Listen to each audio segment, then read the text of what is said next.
really feel like they think they're untouchable, honestly. They're in a position where they feel like the man, like they're in power, they have some kind of power. And I don't know, they really think that the girl's not going to say anything. Or I really think that they get scared when it actually turns time to get in trouble. And they get scared, and they don't know what to do, and they make the wrong decision.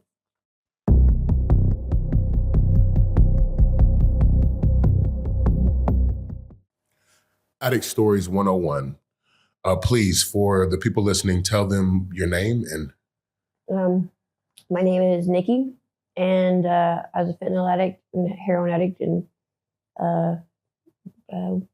went to prison for that several times. How old are you? I'm 43 years old. 43. And when was your first time going to prison? I was first went to county jail and was going to be sentenced to go to prison. Come to find out at 20 years old. And it was my first time ever getting a felony. What was this for? It was burglary of a habitation and a controlled substance charge. It took they gave me probation for about 6 months, and then I got picked up again with the new charge for the controlled substance, and they sentenced me to 2 years. What all have you been charged for? Manufacturing and delivery, possession, burglary of a habitation, and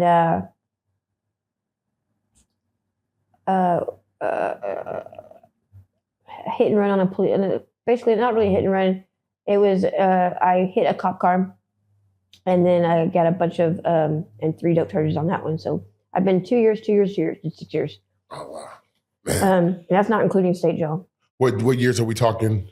So at 20 years old, I went to county. Was going through court for about 2 years.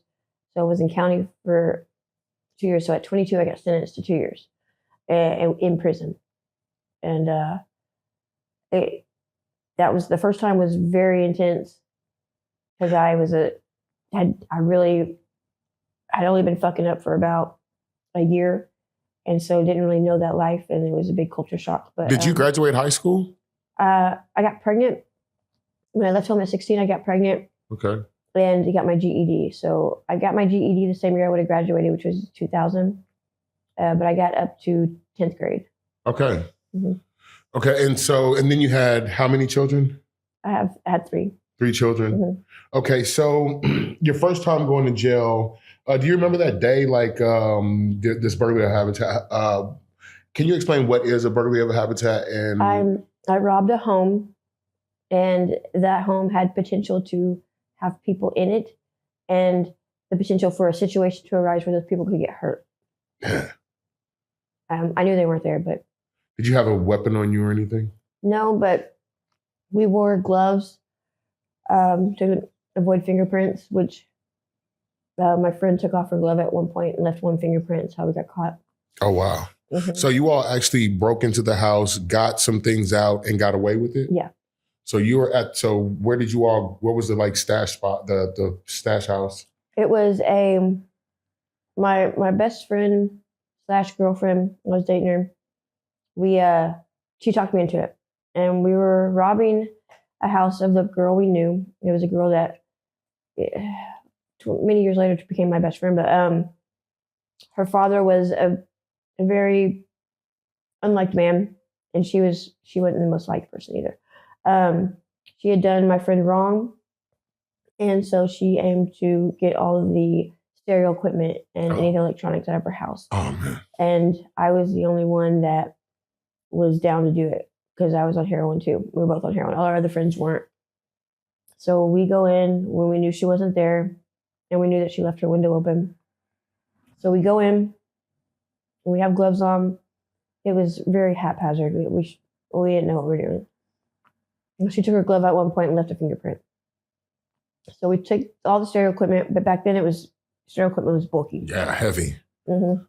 So she had a car, so we put it in the car in broad daylight, and we take it to her neighbor's across the way house, my friends. We go to her house, and across the street is some drug addicts that are a little bit older than us, and we stashed it at their house until we could sell it.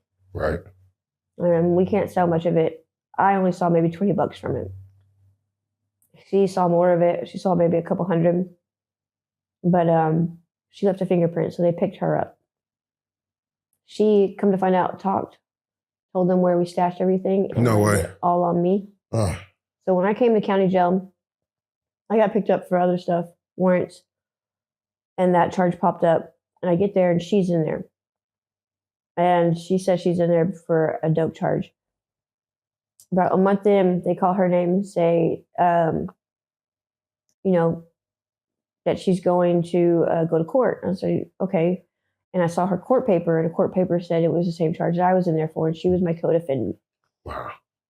She gets back from court, and they tell her she can leave and go home. AMA. She can go. I was like, wait, what? And at that moment, I realized she snitched on me. Yeah. And she kind of looked at me, smiled, and left. Wow. I never saw her again after that. So I ended up getting charged for all of it. Were you just sitting in the from the day time, room?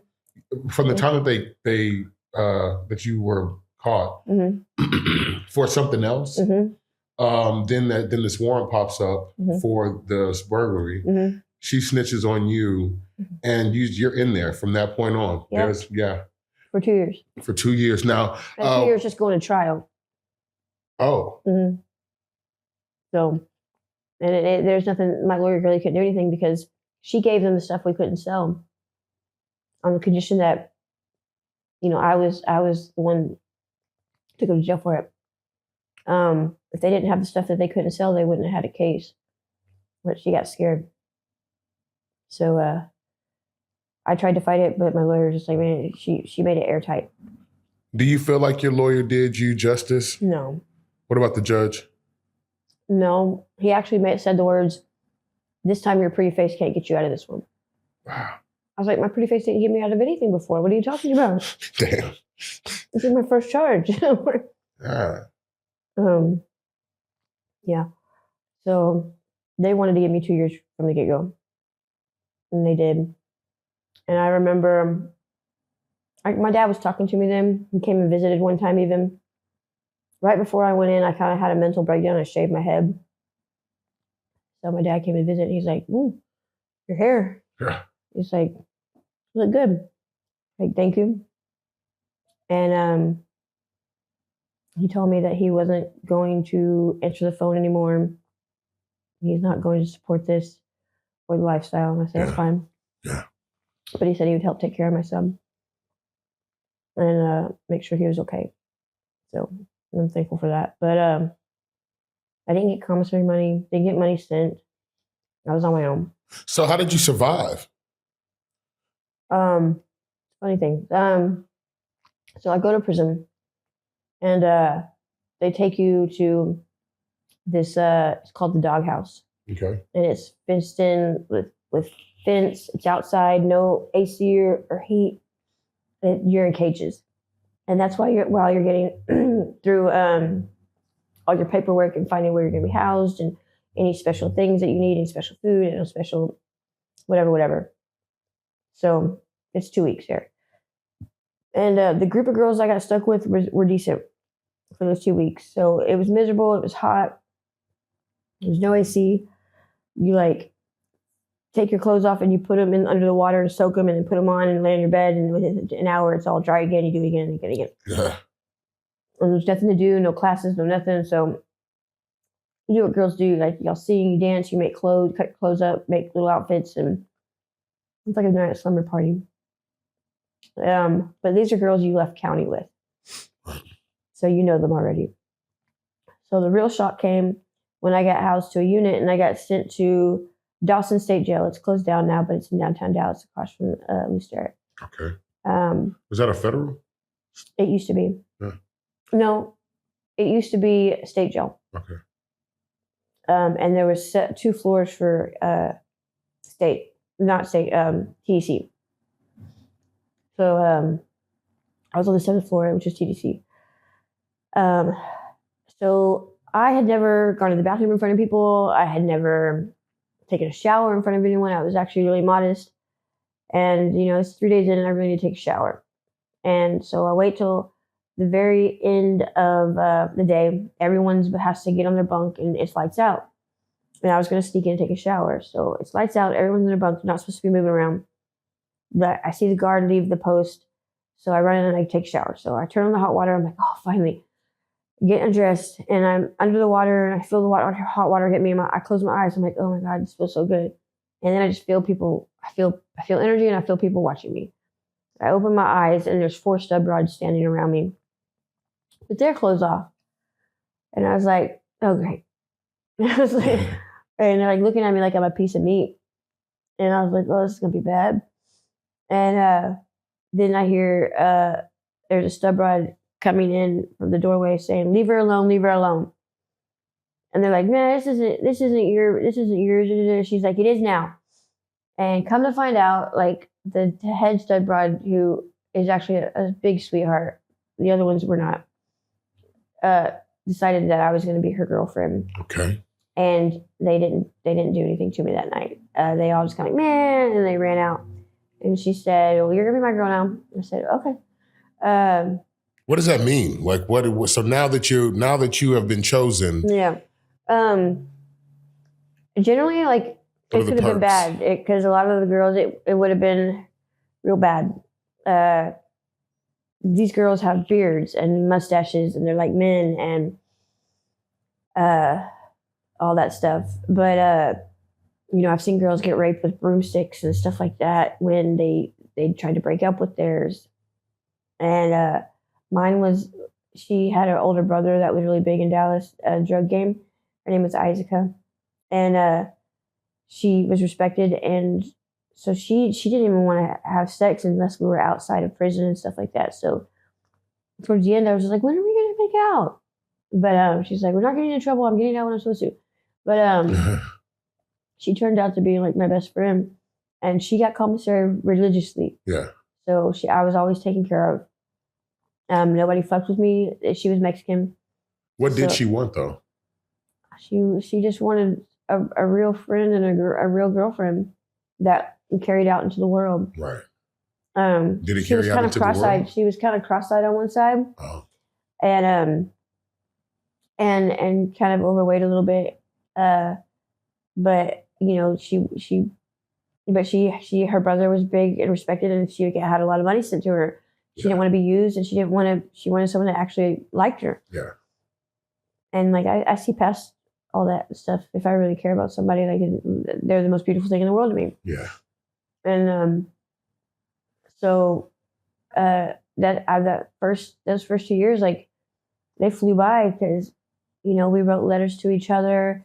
It was a new romance. How romances go, it takes up time, it takes up energy, and it's like it never happened. Granted, there was a girl I had to fight. Every time I'm glad I've had to fight someone. Man, is it like waking up to fight every morning or? For the women, no. For the women, it's like built up animosity and then boom, like an argument starts and then you'll go at each other. On other units outside of this, Dawson's different because it's a state jail unit and just a couple TDC floors. So, and you're all housed in one pod. You can never leave. So things build up and it spreads around the dorm. And when a fight starts, that energy spreads and fights start everywhere type stuff. Yeah. But it's like cat fights. It's like hair being pulled and eyes being gouged and. What's the worst you've ever seen? Worst fight you've ever seen? Can you walk us through that?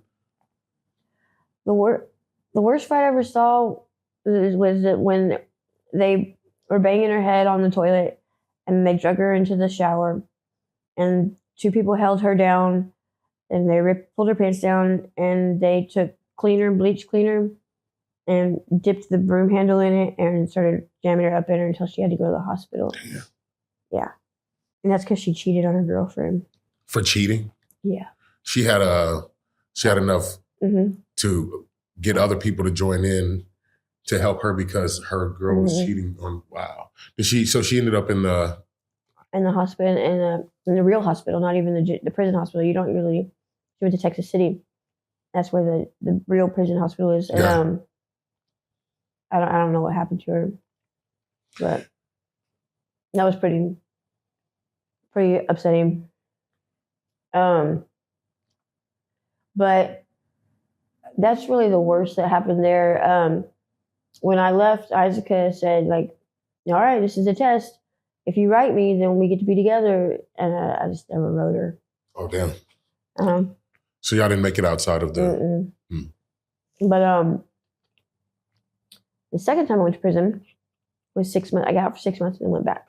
Because they put me out on probation for a different charge, like a small dope charge. Is this when you ran the car into the cop? No, that was in 2016. That was the last time. Okay. And this I had picked up like 3 new dope charges or whatever when they picked me up for the probation violation. I went back and I was writing in the county while I was waiting to go to, there really wasn't a sentencing because they ran everything to DC and I got 2 more years. Right. Concurrent. And so while I was in county, they gave me a pen pal, this guy named Steven. So I wrote him the entire time I was in prison. And that prison sentence was, it really didn't even stand out that nothing really bad happened. I was at Riverside, which is a lifer unit. Oh, wow. The most I saw there was girls getting pregnant by officers. Oh, really? Mm-hmm. I worked in the kitchen. They made me put like giant buckets of corn, like cornstarch and things to thicken it up, and it would make girls blow up.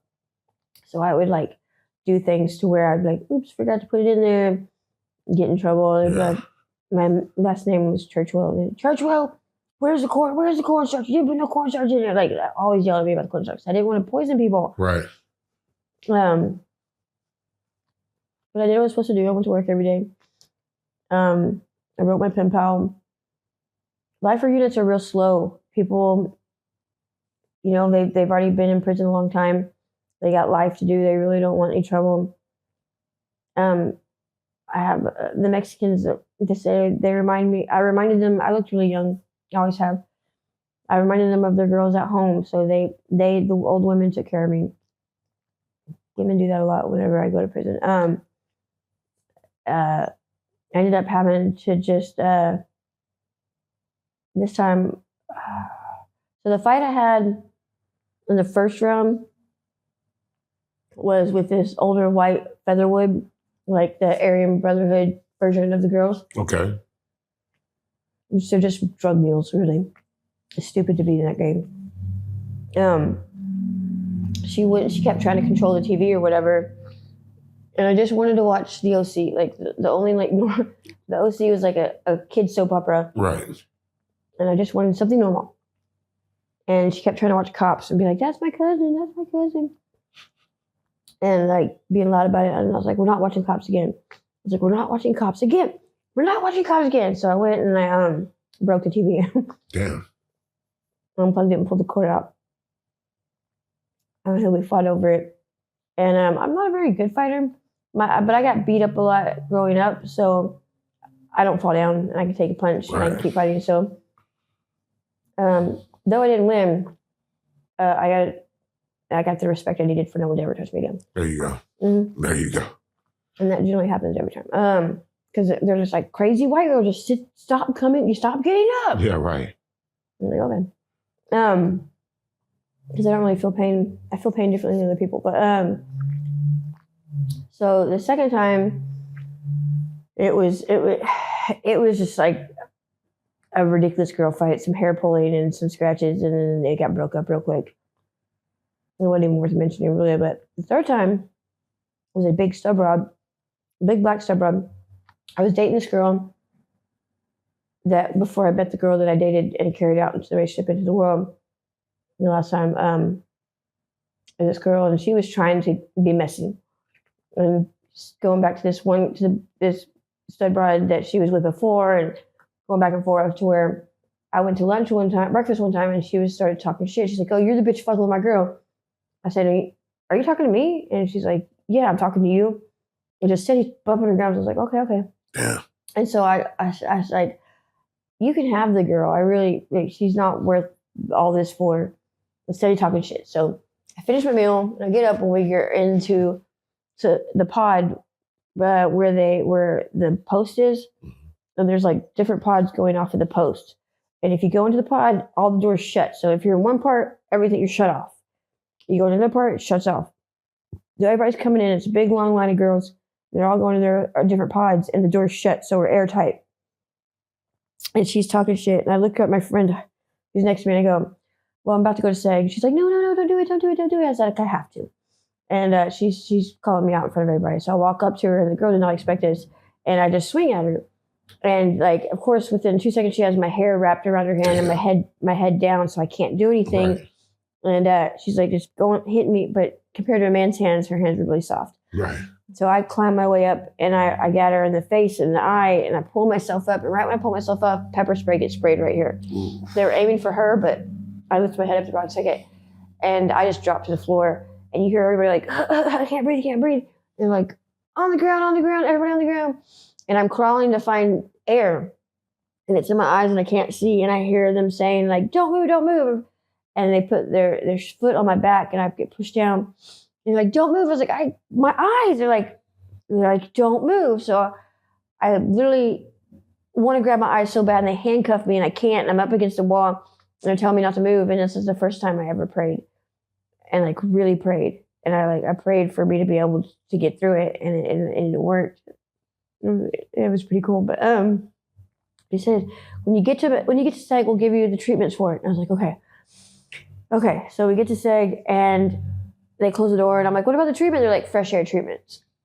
And I was like, oh, you bastards. And they put me in there right next to the girl I fought.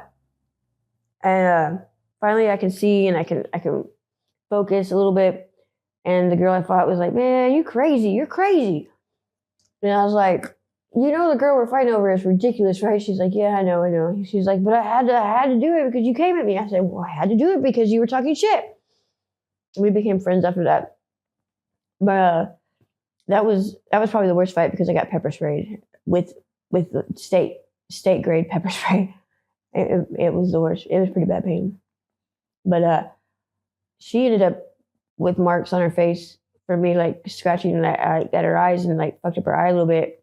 But as many times as she punched me, like it didn't leave any marks. Because girls don't have really hard punches. So I want to talk a little bit about gang violence inside of the prisons. How much gang violence did you witness, and what gangs are for females are in there? In women, it's really not about gangs. It's more about all the violence is over relationships. Wow. Yeah, like when you go to rec, it's basically like date night. Oh, wow. Your girlfriend in another pod, y'all get to hang out and stuff like that. So there's no working out. There's no getting buff. It's all about relationships, all of it. And like girls get their faces cut and get raped by broomsticks over relationships. I mean, there's Bloods and Crips and all that stuff in the Featherwoods, and like, but it's all wives of those groups, you know, or the girls of them, and they're, you know, women don't get a lot of mail. The men don't write. Yeah. Mail time. If you have a dude that writes you, like that's. I mean, everyone's like, man, I wish I was that lucky, man. I wish I had a dude that actually wrote. Like mail time is kind of a sad time for girls. Man, with all this online dating, with people needing attention, they got. And they do. They have websites and stuff where you can get pen pals, but it's not. Have you ever had an account with those before? I had someone put me on there once, and but nothing really came of it. Most girls use it to extort guys. Oh, damn. What, like, how do they do that? Sugar daddies and stuff like that. Okay. Promises. Mm-hmm. So, yeah. Now, when it comes to COs, what kind of stuff have you, like for the listeners out there that don't really know or have an idea about how COs act in women prisons or what they can get away with? Mm-hmm. What are some of the things that you've seen either COs get away with or COs let the prisoners get away with? A lot of the male COs, they date a lot of the prisoners. I've seen girls get pregnant by COs. And they, you know, COs will always protect themselves over the girls. You Where do they get an opportunity to even make sex happen? Corners where the cameras aren't showing. Like you could just be walking by and just act, and you know that that's what's happening over there. You know what corners to look for. Yeah, it's where all the blind spots are, and a lot of it is the workers that go off into the yard and stuff like that, and do maintenance and stuff like that, or in the CO room and stuff like that. When you're doing like lunch and if you're doing food in the CO rooms and stuff, a lot of that private quarter stuff. COs that work nights in the bathrooms and stuff like that. Yeah. And the girls get really caught up in that and fall in love and think it's gonna be forever and get really fucked up and hurt when they act like they don't know them. Oh, is that how it happens? So when they end the relationship, now have you seen COs get fired from the woman? Yeah. Do they not think about that? Like, I really feel like they think they're untouchable. Honestly, they're in a position where they feel like the man, like they're in power. They have some kind of power, and I don't know. They really think that the girl's not going to say anything, or I really think that they get scared when it actually turns time to get in trouble, and they get scared and they don't know what to do and they make the wrong decision. So does it go beyond being fired? Like, do they get jail time for getting caught? I've never seen having a relationship. No. I don't think so. Man, so are they also able to get drugs the same way that you can? How do they do that? Women's prisons don't really get that many drugs. We get cigarettes, some weed, but men's prisons, you can do Fetty in there. Like it blows my mind. Women's prisons, I mean, I never saw drugs. If I could, I would have gotten them. Saw some weed once, but I don't smoke weed. We don't even have people to do tattoos, really. In the men's prisons, they make tattoo guns and stuff. Like, I'm jealous. I was like, man, are the women not? Do they not have the same materials that? Yeah, they do. I think women have. They want to get home to their families, and they don't want anything to stop from getting home. Like nothing to give them more time. The only thing that they would take more time for over is a relationship that they have in there, and women snitch on each other so bad. Generally black and white, like blacks do not like the whites in women's prisons, and they will snitch on us for everything, and like be don't even care who knows it. Like had one lady stand behind the guard and going like this, and I was just like, you snitching here, you snitching the world, like damn.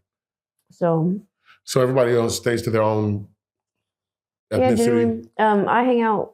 There's people like me that I hang out with a lot of Mexicans, just because they're, I'm dark skinned and I remind them of their kid when they take care of me a lot. But mainly they do. There's not really big gang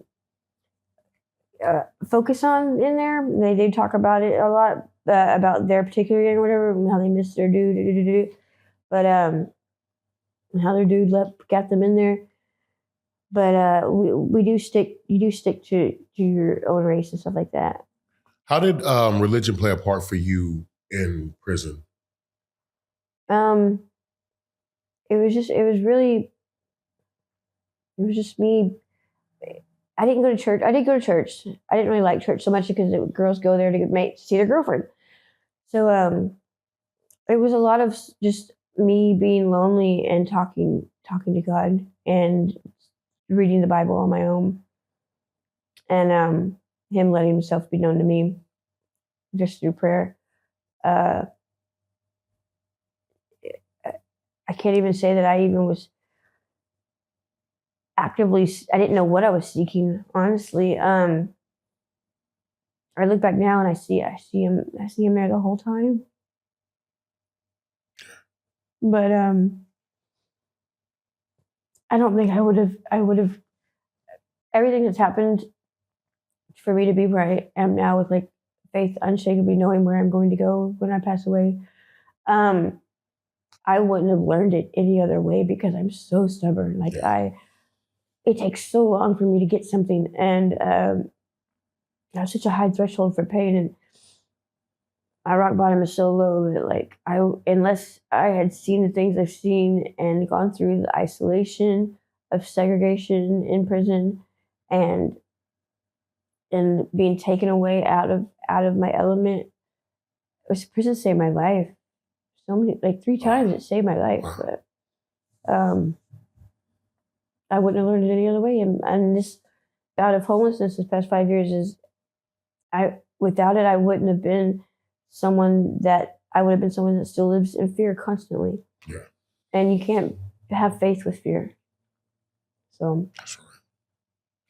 Interesting. So, from I guess the second time that you went to prison, you got out. When you got out that time back to your family? What changed in you? The last time? No, the second time. The second time? Yes. Is when I met my husband. I didn't have an address approved. My family wouldn't approve an address for me to get out. Wow. In Dallas. So they sent me to a halfway house in Austin. I'd never been to Austin. And I was walking downtown because you have to be out of the facility for the first part of the day. And I ran into my husband. And I didn't know anybody, so I couldn't find any drugs. And he wasn't really about drugs. And he offered me a different life. And I said, yeah, I want to do that. I want to do that. And I just never. What changed is I was tired. Yeah. Mm-hmm. So then your third, the last time. My dad and my new stepmom were there to pick me up. They had never been a part of anything. They started writing me the last 3 months I was there. They heard a difference in the way I talked. Yeah. An excitement about something different. And they were there. They showed up. And they had never showed up before. What was that last charge for? Or manufactured and delivery. Manufactured. I was a runner for the Taco Blast in Austin. I was running heroin out of my homeboy. He was a trust fund kid. He provided the condo, and I ran the dope. And the last day before I went to jail, they came in yelling my name. And 30 minutes prior, the guy, Baldo, had called and said, I have a bad feeling I'm not bringing the dope today. We're like, what? I'm not bringing. He would bring a half ounce twice a day. And I'd break it up and then we would sell it and we would get our cut out of that. Yeah. And he goes, I'm not bringing it today. I have a bad feeling. 30 minutes later, they came in busting my name, like busting the door down, saying my name. And I only had like a couple grams left and they were pre-bagged. Yeah. And they'd already been building a case, so they manufactured and delivery.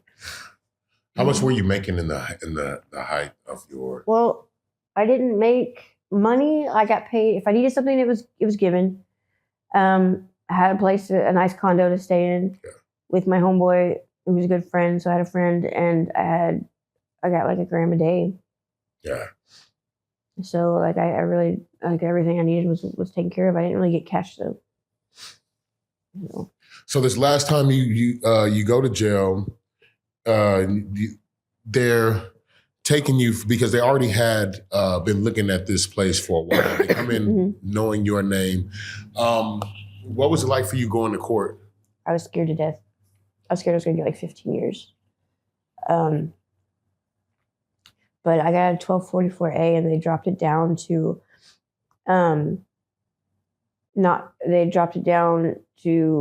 even it's still manufacturing and delivery, but they dropped it down to a lesser charge. So I only got 2 years. Yeah. And it was a mirror. I was so happy. And 2 years is nothing. You can do 2 years and it goes by fast. 15 years is another story. I would have missed everything. But it was terrifying. I was there 3 months before I do that. But I got septic twice from shooting up. Like, I was gonna die if I didn't go to prison. So yeah, it got me healthy again. Yeah. So you said that you had to go to a halfway house. Mm-hmm. What was for the people out there that have never been to a halfway house? or don't know what that experience is like. Can you explain? It's I thought I was going home, but when I'm waiting to get taken out, and I get on a bus, and they're like, "Oh, you're not going home. You're going to a different city that you've never been." Okay. To a halfway house. I was like, "What?" And so I get there. I'd never been to one, and it's like a bunch of trailers in a circle outside of town, and next to a bus stop, which would be the bus I catch every morning to leave. Like a bunch of single wides. Mm-hmm. Okay. And one side is for men, one side is for women, and it's just like 13 bunks in each one.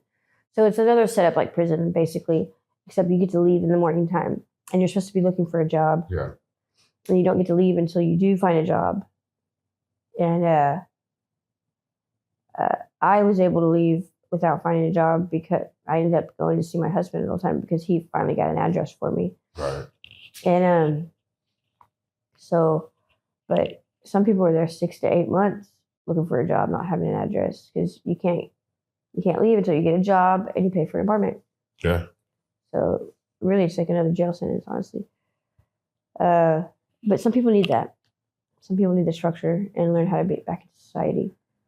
And if you fuck off for too long, they can send you to ISF, which is back to prison, for another 3 months, and then you come back out type stuff. And try it again. Mm-hmm. But a lot of people just leave and fuck off their parole. I want to ask a question as far as where we are in politics today, and I'm not sure if you keep up, but with right now Donald Trump and Jeffrey Epstein having this island, all the underage women. What are your thoughts on that and where we are in America? That goes on a lot, actually. I've been attempted to be sex trafficked before. I was thrown into a van that was soundproof on the inside and locked and stuff. Literally like picked me up by my backpack, so I was just like dangling and threw me in there. Were you just walking down the street or something? I was sitting at a gas station. A friend told them about me. Supposedly a friend. A friend told them about you to Mm-hmm. come snatch you? Yeah, he owed money, and he was staying in my tent with me. And some guns went missing. So, and they were part of the I forget what kind of cartel they were, but they looked Middle Eastern. But if I didn't turn someone in, then I had to work off the money myself, and I couldn't turn the person in because the retaliation would be too bad. Because I knew who had the guns. What kind of guns are we talking? Well, the cartel's little black sheep brother, always the fuck up, borrowed some family guns and was showing them off at my camp when I wasn't there. I was off doing donation boxes. And my friend brought them to my tent. Oh, I know a place for you to stay. And one of my neighbors, Black Nicki, is a very good thief. And when they nodded off, went and got all the guns. And they wanted me to lure Black Nicki to the hotel room so they could kill him. Yeah. And I wouldn't do that. So they told me I had to work it off, which means that there's no working it off. So when I started getting dope sick, they didn't factor that in. I got real nasty with it, like puking everywhere, going to the bathroom on myself, to where this was like day one, where they were like, "What the?" And they're like, "What do you need to make you stop doing this?" I was like, "I need dope." So they sent the fuck up brother to go get some dope, but they wouldn't sell them because it's all corner dealers. They don't know them. Right. And I knew that. And when I go somewhere, I memorize all the little alleyways, all the little duck offs, and I move. That's how I move. Like you'll see me disappear real quick if you see me at all. And so finally they said I could go get some. It was like 1 block. Like, we can see you. We will get you. And plus they sent the fuck up brother to follow me. But as soon as I got to the dealer, I got the dope with the money they gave me, and I told the dealer what was going on very quickly. And he kind of stepped in front, said something to him to where I could duck off, and I disappeared. Yeah. And I was able to call a friend who had offered rehab to me. And this is how good God works. tell him that I'm in a very bad situation.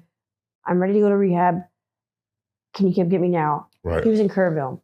I was able to walk to City Place in the back alleyways. They were on my tail the whole fucking time, but they only caught me when I was able to had to pop out on the street in the car, and then the fuck up brother was on foot. And I went to Starbucks on the City Place on Hall Street and was hid in the bushes. And in 3 hours, it's a 10-hour drive, but he called someone closer to come pick me up. Found me in the bush, told me to get in the car. As I got in the car, I see them pull in, and he took me to Kerrville, and I stayed there. And it brought my friend who had the condo, and we ran out of the thing. When he went to jail for that, he stayed sober, and he's a trust fund kid, so he used his trust fund money to open vape shops and Ford Sober Transport. He's a millionaire now. Oh, wow. So he put me in a trauma center, high-end rehabilitation center for girls for trauma with his credit card on file. So I was able to get as many vapes, anything I wanted. Yeah. And I spent 3 months there. And by then, like, I didn't come back to this side of town, or that side of town off Forest Lane I haven't been back since. But that's how close I was to being sex trafficked.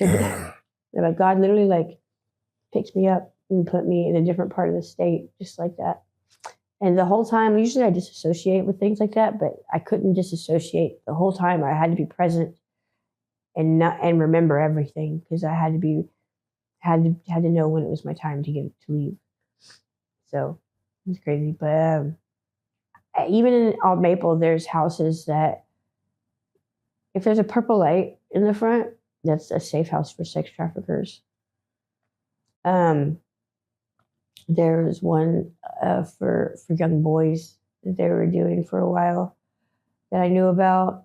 And right now there's a house for sex trafficking that has tried to get girls and have gotten girls that I pass by every day. But everyone in the community knows about it. A lot of them participate in it. They don't talk about it.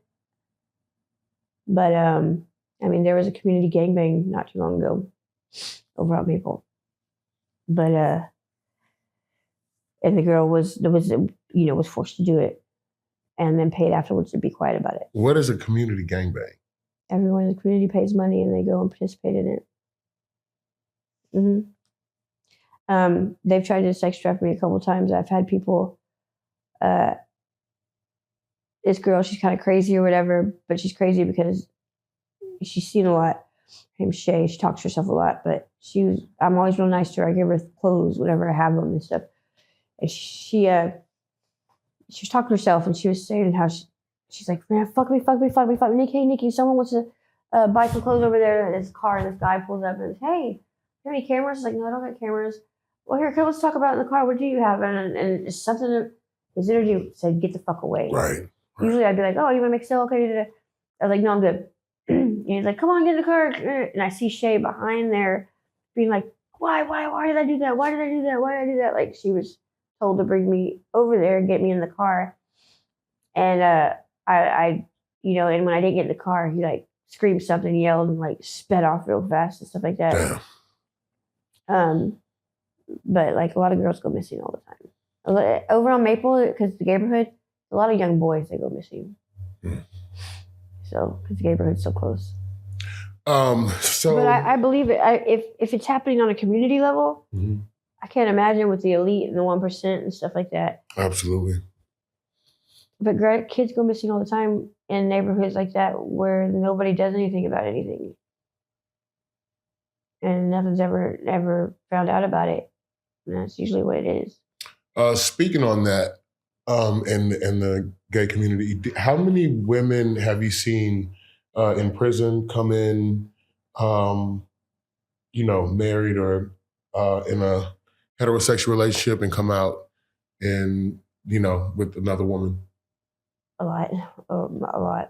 Probably like 50%. Damn, like 50%? Yeah, they at least try it and have a relationship. A lot of them go back to men, but really, female relationships are very volatile. too many emotions. The last time I was in prison, I had a girlfriend, and we carried it out into the world, and I dated her for 6 years. Oh wow. She ended up halfway through wanting to take testosterone and become a boy. So I had to start calling her Ryan. And testosterone, she looked like a boy. She was a beautiful girl, but she looked like a Mexican Justin Bieber. But she ended up killing herself because it didn't make her happy. Oh wow. It's really just a hormone imbalance. She got her hormones tested before she started. She had a very high testosterone rate for a woman naturally. Yeah. And if she had just leveled those hormones, she wouldn't have felt that way and changed her body so completely. And she already had an addiction problem. Having her hormones go haywire made it even worse. Yeah. And she overdosed on purpose. Have you ever seen or heard of suicide in prison? It's really hard to do. Like, they really take away any way you can do that. But yeah, it can happen. In the male prison, you can get drugs easier. So right. But in the women's prison, drugs aren't that easy to come by, and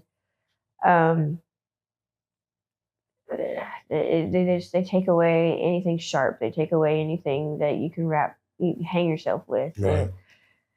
It's just really hard to do. So you don't see a lot of death in female prison? Mm-mm. No, not really. You see a lot of girls cutting other girls' faces open right. and stuff like that. Because if you're not going to be with me, I'm going to scar you to where no one wants to be with you. But that's about it. What's some of the worst scars you've seen? One that girls have a lot is a giant cut mark from here to here. They do them right here. So and they cut your cheek open, and in prison you don't really get the right health care, so it's just a giant scar for that, like Joker style. Mm-hmm. So, man, you've seen a lot of those. Yeah, the girls do that a lot. I've seen hot water thrown on people, on girls, and get third-degree burns all over their face. So it's always to the face because they want to mess up how you look. Yeah. It's all about jealousy, you think? Mm-hmm. Yeah. Jealousy. Yeah, emotions run high. Yeah. Okay, so we always on Prison Stories 101, we don't glorify going to jail, being in prison, or the life. We really hope that people would listen to these stories and think about what they're doing, the steps that they're taking, the chances that they're taking out here, and the risks. For the people that are listening, could you give them a word of wisdom as far as that life? Going to prison when you get out, it really stunts any job that you can. You could do everything right when you get out, but because of those felonies on your record, you're going to be doing servicing jobs, and you're never going to get where you need to get. It hinders getting apartments. It hinders everything. And I remember when I got my first felony, my dad's like, "Well, your life's going to be a lot tougher now." And I was just like, "No, it's not." 10 years later, I still can't get apartments. There's apartments I'm denied on. There's jobs that I wanted that, in hotels and stuff, I can't do. I can't do anything where because I have a burglary charge, I can't do anything with large amounts of money. It stops. There's certain degrees I can't even get. I wanted to maybe go into healthcare, but I can't be in people's rooms. If you just have domestic violence charges, that's even worse. And that's just fighting with your dude. It makes everything so much harder. It really does. Also, you come out different. You come out institutionalized, and I do really well in there, and it's scary. It's scary. That means I'm institutionalized, and when I come out here, I find it really hard to fall in line with what society wants. Because if someone says something, I buck it. I buck that system. I buck anybody trying to tell me anything. And I don't even mean to do it. It's just a reaction. For the first year after I get out, I'm super racist and I'm super quick to fight. And that'll send you right back. And it also blocks a lot of really good relationships that you're blocking yourself from. You have to have a year just to shed the lifestyle in there. And that's if you've only done 2 years. I couldn't imagine doing 10 or whatever. Like, it would take even longer. Right. You never come out the same. And you feel so. I remember sitting at the table with my grandparents and their kid, the other kids and stuff like that, and just feeling so out of place and so distanced from reality of what they're living. Like, any story I wanted to tell, like, wasn't appropriate. Yeah. Type stuff. So it's not any, they don't try to help you in there. They don't, and it makes you worse. They set you up to come back, and it's all about money. Right now, there's not any state-owned facilities. It's all privately owned. Right. So it's about money. I do want to ask, for the listeners out there that have never spent the night in a prison, don't have a clue what that's like. I want to know, what was the worst, like, for all the years that you've been in prison, what was the worst night? What was the worst night? And can you set that up for me? Like, what was the reason that it was so bad? What was the worst night in prison? So the first time that I went and nobody would answer my calls, and I was detoxing, and I knew there was no way out, and then no one was going to get me out. It was like the first night was the longest night I've ever had, because once you realize there's no one to call, you don't have the anxiety anymore of trying to get to the phone and trying all the numbers and hoping to get out, and just having to just sit there and be like, I'm not getting out. And like, it's the saddest, loneliest, longest night, because when you detox, like, you have anxiety and you hurt and nothing's going to stop the pain, and it's going to be another 14 days of it, no sleep. So for 14 days, you're just sitting there, just staring at the walls, hurting, knowing nothing's going to bring any comfort. And on the 14th day, you finally go to sleep and you wake up and you're like, okay, it stopped. But imagine it, you could, someone that's never been can imagine, like, being stuck in a coffin for 24 hours, unable to move, nowhere to go, the air is thick, you're just trapped.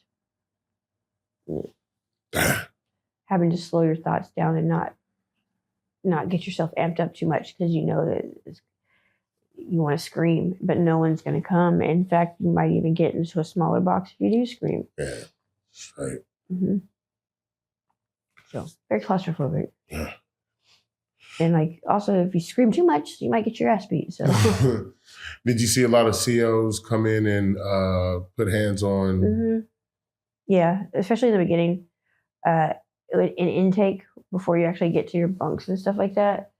In Houston, when I was down in Houston, they would come in full gear and the shields and just shove everybody back. Oh, damn. And knock them down and stuff like that. Just every couple of hours, so just to keep everybody in line. Just to put people in check.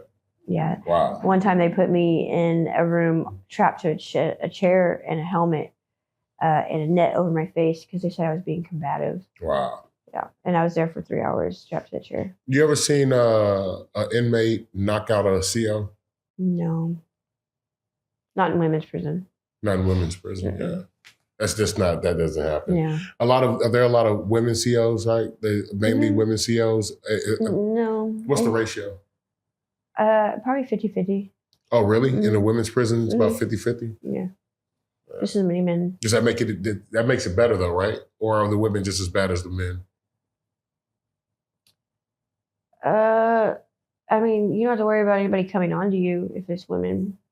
So. But a different type of jealousy, maybe? Yeah, and then there's still women COs that date the girls too. Oh wow! So, they'll take your girl from you. Yeah. You ain't got much of a chance, because she in and out. Like, She might bring you something from the free world. That part. Oh, man. That part.